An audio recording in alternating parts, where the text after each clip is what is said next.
words here, and that we're interested in opening this up outside of the US as well.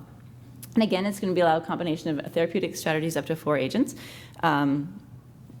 And the other difference is we're able to increase our genomic analysis. Now, while in the first study we did do exomes and RNA sequencing, we weren't able to use that for clinical decision making because they were not done in a CLIA-certified laboratory. So we'll continue with RNA expression profiling in this study in the CLIA-certified laboratory. At our Helen DeVos Children's Hospital, we now have an ion torrent that is CLIA-certified, similar to the one at Baylor, for DNA cancer panel.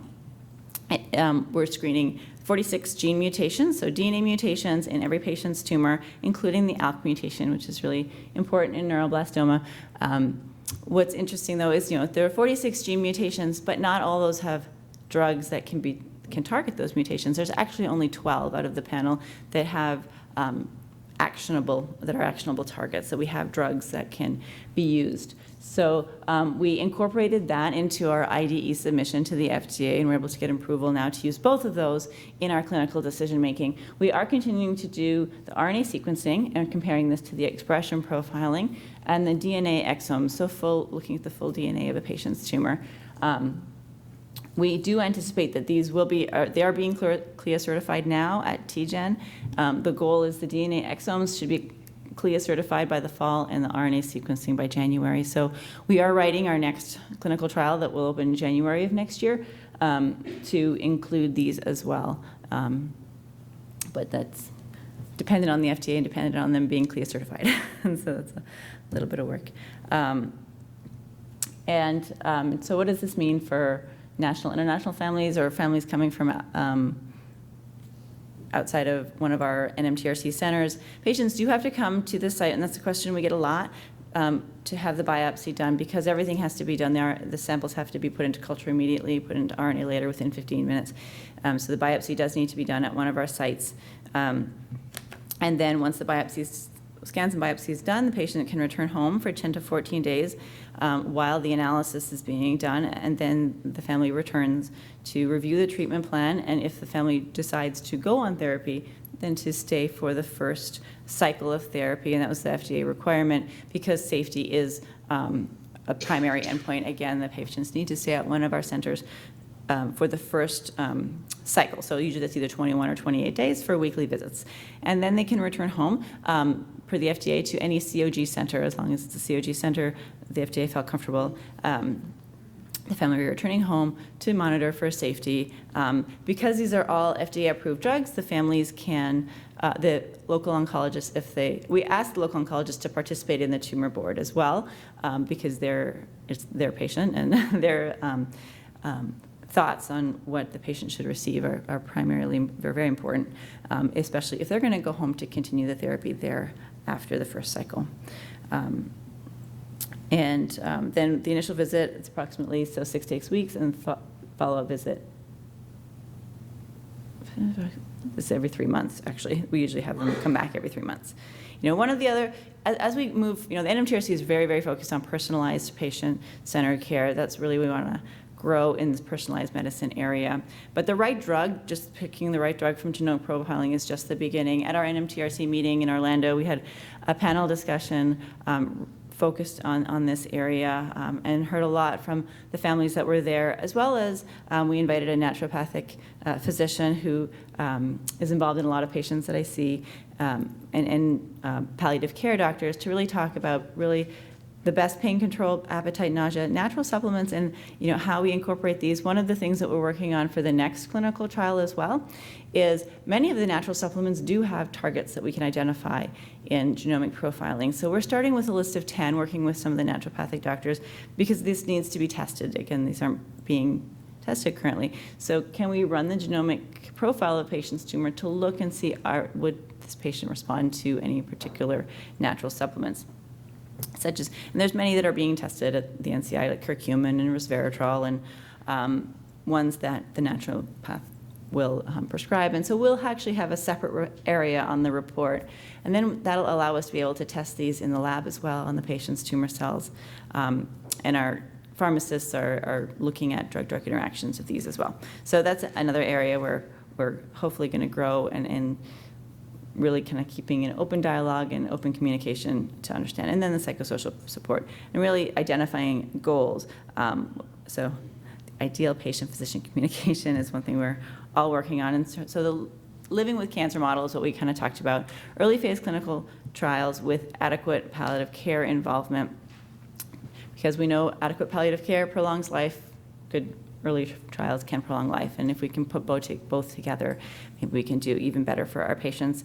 We're incorporating a questionnaire into our clinical assessment to really understand the goals and expectations of the family so that we can better meet those goals and expectations, both for the family, for the sending physician, and just improving communication between everyone.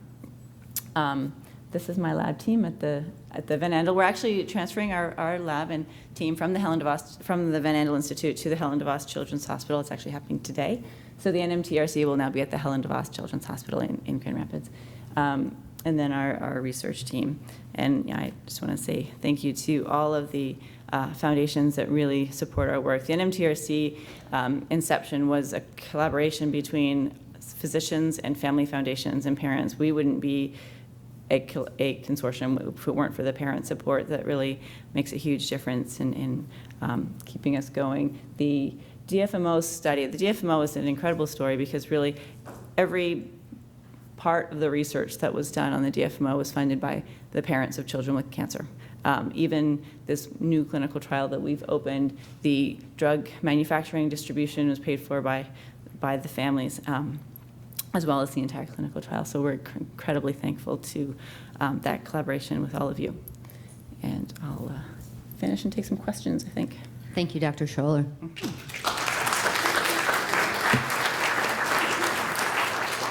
Does anyone have questions? Can I just ask a quick question? First of all, this is great. This is a fantastic presentation. For your DFMO study, like I said to the families, obviously it's really important if we're going to give additional drugs after therapy that Yes. we can learn that the drug really is making a difference versus not. And so since you're using the historical control of the antibody, have you calculated in, I mean, so do you have to have families that completed basically ANBL032 therapy, and so their start time is when they started the ANBL032 therapy, and then you're going to see if that curve changes? Because that's your historical control, right, from the start of the ANBL032 therapy? Yeah. So the 2 years would be from the start of the... Because we could talk about again, that. it's really important if Yes. you're doing a single-arm study Mm-hmm. and you're using event-free survival as your endpoint, that you have this robust historical control. And so Yes. I'm just wondering if, what you ought to start your calculation is when they started the ANBL032 study, because we know that from at least Alice's study, we got to 66% at 2 years. So you're going to be, I think you need to consider that your start point. So everybody starts at ANBL032. And 2 years from there. And then they get your DFMO, and then you'll see. I can talk to the statistician to confirm that, but I know they used Alice Hughes papers to make their calculations, but I can talk to Yeah, them. no, that would be very interesting. Like I said, if it turns out that Yep. you're able to demonstrate that it's better, then clearly, that will be an important finding. Great, thank you. Another question?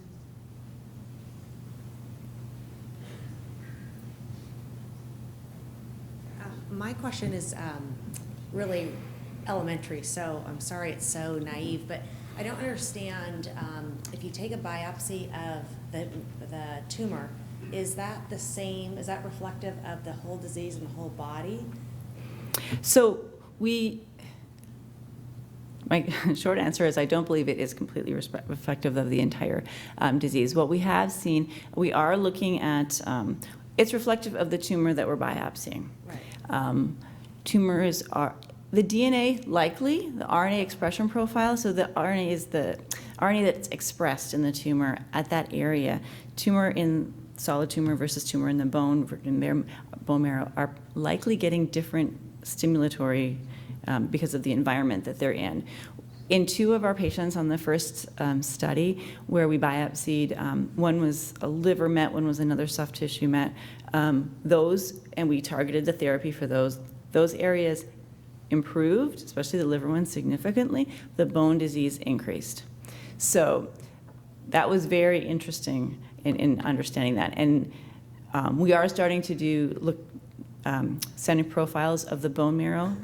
Most patients that we're seeing have bone marrow disease, so we're sending the bone marrow for profiling as well as the solid tumor for profiling and comparing those two.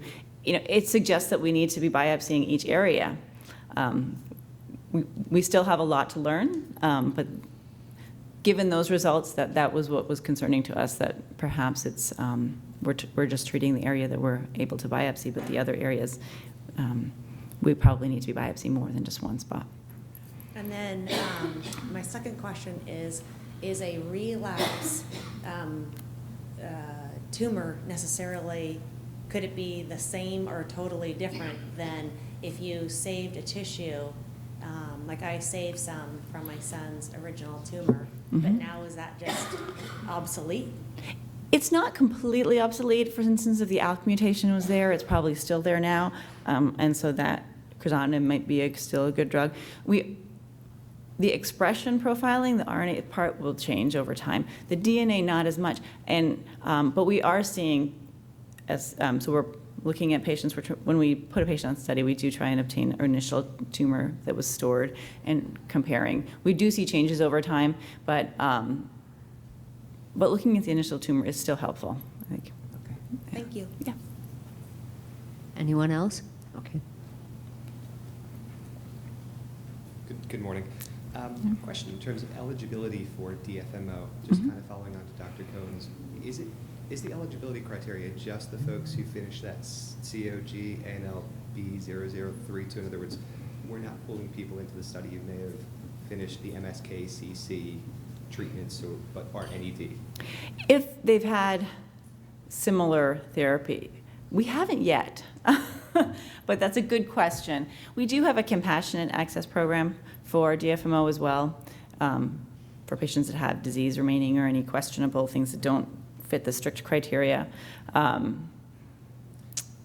In those patients, that would factor into that, trying to bridge that gap between the 66% effective survival rate and the 20% increase you're looking, because Sloan may have a different effective rate. The EFS. With, right? Mm-hmm. Right. So they wouldn't necessarily meet that criteria. And then my second question, I guess, so the whole polyamine thing, I'm part of these listservs and Facebooks, and it's a very big conversation point. People are trying to figure out the right diets to give their kids. And I guess my question is slightly different, which is to say, if we think that polyamines are foundational